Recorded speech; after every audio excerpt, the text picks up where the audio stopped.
we are now presented with more genres to write for.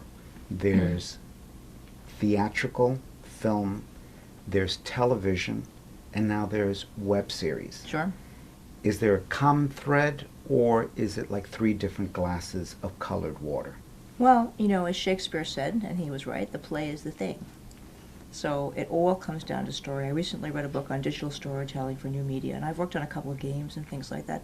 It's all about the hero's journey or the heroine's journey. It's all about, you know, and someone, I've been working with a writer in Australia who's an elderly writer who's written this epic novel, and it's wonderful, except that every 100 pages or so he goes off and he starts writing about another character. You know, and I basically said, listen, Victor, you got to write about one character all the way through. You know, pretty much you got to at least come back to that character. So it's always, you know, what Campbell observed and other people have and I see is that there's a universal story that has to be a certain shape. When I taught at NYU grad, my book is How to Write a Screenplay in 10 Weeks, and that's a 120-minute screenplay. And we think of a screenplay being broken into 12 distinct movements, emotional movements of story. And we would do, you know, if I did a short film, it would be a minute for each movement. It didn't have to be 10 minutes, but the point is the play is the thing. So I've worked on web series, I've worked on television series, I've worked on, oh my God, movies, television, whatever. And basically, it's all about one character who has to overcome something. The other characters, even if it's an ensemble piece, there's always one character that leads, and you use the character's arc, if you like, or the spine, as like a coat rack to hang off the other stories. So you still have to work with one character.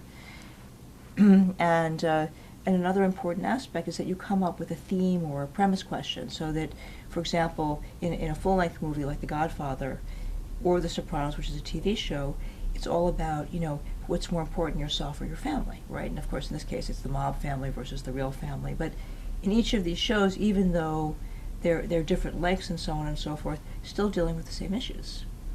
And so there is a basic story, there's a basic morality, and there's a certain amount of emotional upheaval that a character needs to go through, because the basic good story is this. A character wants something, and he or she is not yet able to attain it for three reasons. One, something within them stops it.